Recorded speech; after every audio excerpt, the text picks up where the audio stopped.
Good day, students. Welcome to math.serve.com. In this clip, we're going to be going over problems 31 to 35 of the Thea practice test. All right, let's take a look at problem number 31. It reads, the height of a rocket in feet is given by the equation h equals 128t minus 32t squared, where t is the time in seconds after it is fired and h is the height in feet. At what time is the rocket at a height of 128 feet?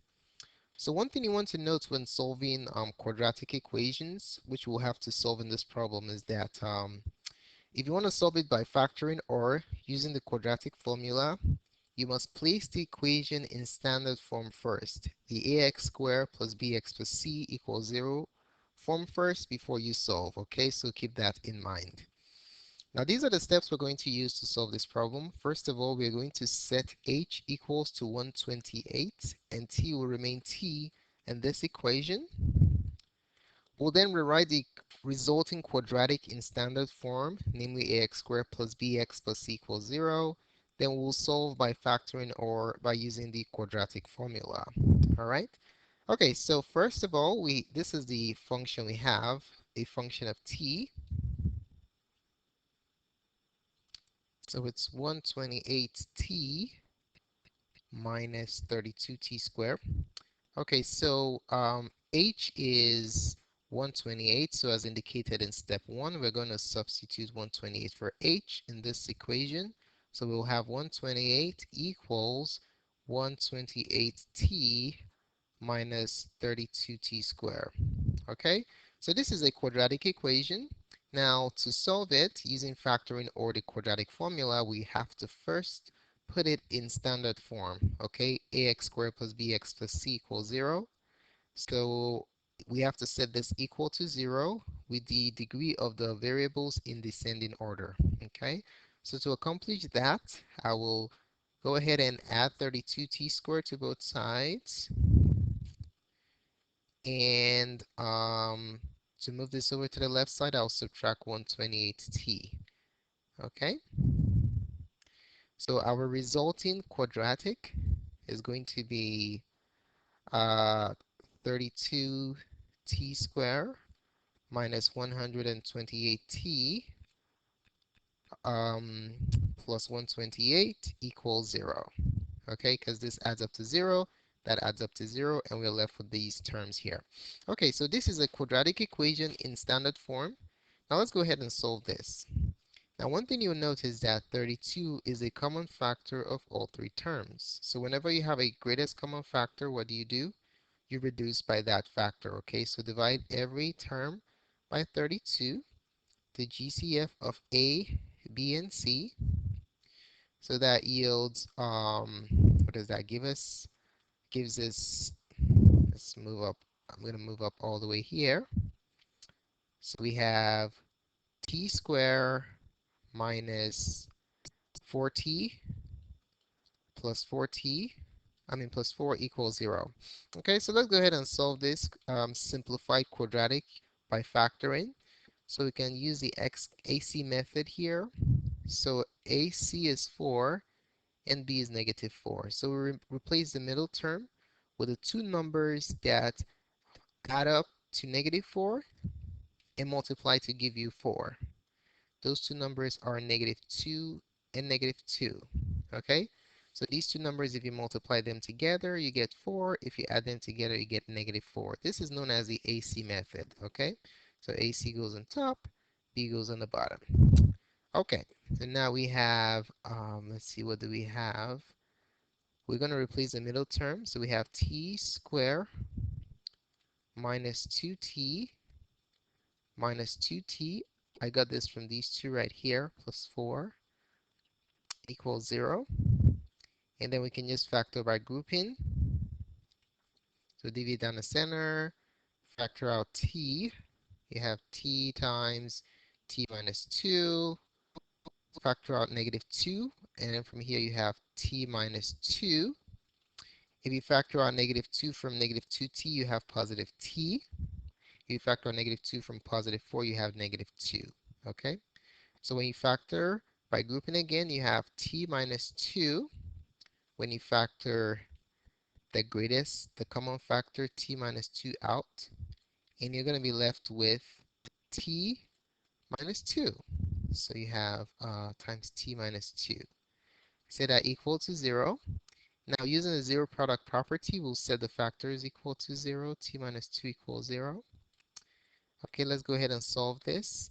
This one you just add 2 to both sides, and you get t equals 2 seconds. Okay, I don't have to bother with the other equation because it yields the same result. So our answer is letter B. Okay, let's take a look at number 32. It says use the diagram below to answer the question that follows. So we have this diagram here.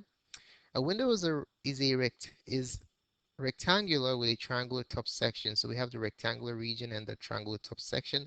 What is the area of glass needed for the window? So we have to be careful that we're looking for what they ask us to find. In this case, we're looking for area. Now note, when you're finding the area of a composite figure, as it is in this case, a rectangle and a triangle, always break them apart. Okay? Break them apart into common shapes and then solve them one by one, and then you combine your answers. So that's what we're going to do. So these are our steps. Number one, we're going to split the composite figure into 2 or more common shapes. We're then going to write down the formula for each shape. Remember, you're going to be provided with the formula on the test. And then we are going to find the value of each variable from this figure, plug it into the formula, and evaluate. Okay? All right, so what do we have here? In this case, we have um, a triangle. Sketch it. We have a triangle and we have a rectangle also. Okay, so there goes your triangle and there goes your rectangle. All right, so what we're going to proceed to do is write down the formula for what? We're going to write down the formula for the area. Okay, so we have to be careful. Sometimes we confuse area with circumference. We're just looking for area here, so we're just going to write down the formula for the area of these two figures. Okay, so the measures are as follows. This is the base of the triangle, which is a measure of 4, and this is the height, and it has a measure of 3. If you look at the figure right here, this is the base of the rectangle, 4, and this is the height, 6. Okay? All right, now what is the area of a triangle? The formula for the area of a triangle is 1/2 base times height. What is the area of a rectangle? Area of a rectangle is base times height. So for the triangle, the base is 4 and the height is 3. Okay, that's all we need to find the area of the triangle. And for the rectangle, the base is 4 and the height is 6. So the area of the composite figure, which is a triangle plus the rectangle, is going to be the area of the triangle, 1/2 base times height, which is 4 times 3, plus the area of the rectangle, which is base times height, which is simply 4 times 6. All right, if we work this out, we will have 4 times 3 is 12. So half times 12 plus 4 times 6 is 24 is equal to half of 12 is 6. 6 plus 24 is 30. All right, 30 square feet. Answer for number 32 is option letter B.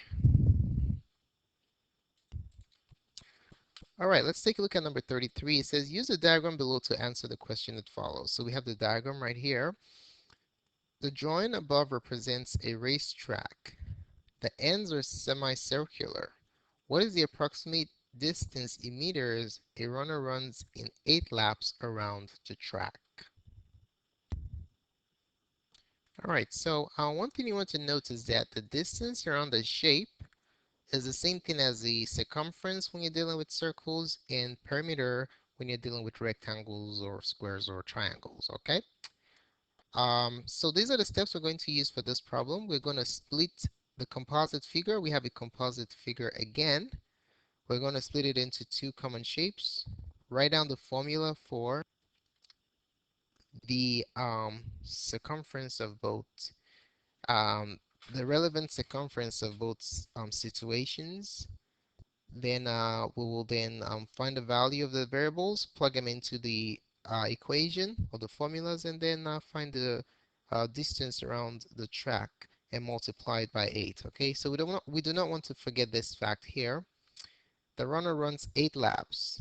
Okay, so don't forget to multiply your answer by 8. Okay, now let's go ahead and get started. So in this case, we have two semicircles. If you combine two semicircles together, what do you get? If you combine two semicircles, you get a circle.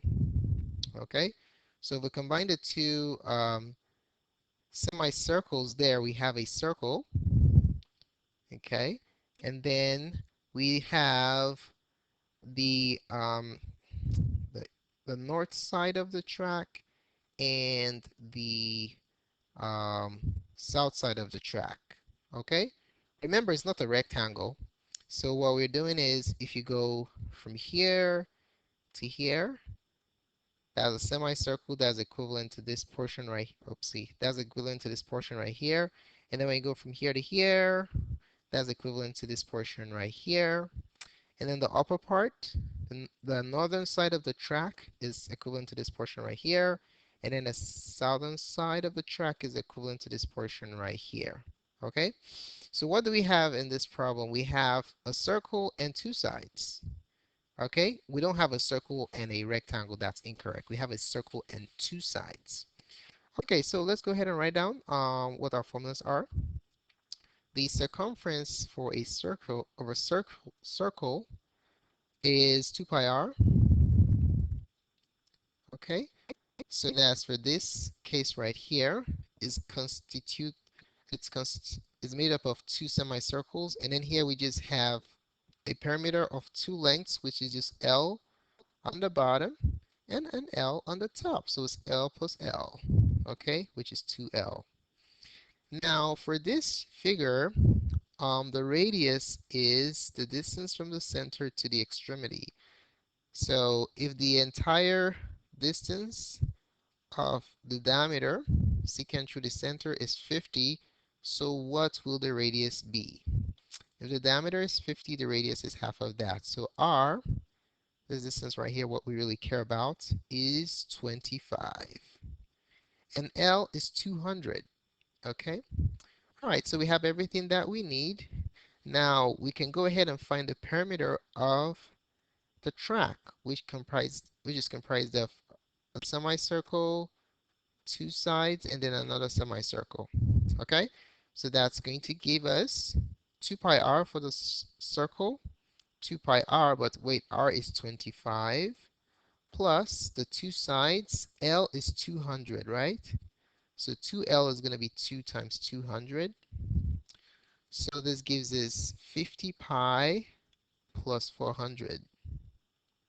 But wait, we are asked to approximate. So we know pi is approximately 3.14. Okay, we're going to use that approximation. So what is 3.14 times 50? 3.14 times 50. Let's go ahead and compute that. So let's bring the 0 down. 5 times 4 is 20. 0 carry 2. 5 times 1 is 5 plus 2, 7. 5 times 3 is 15. So we have two decimal places. So it's basically 157. Okay.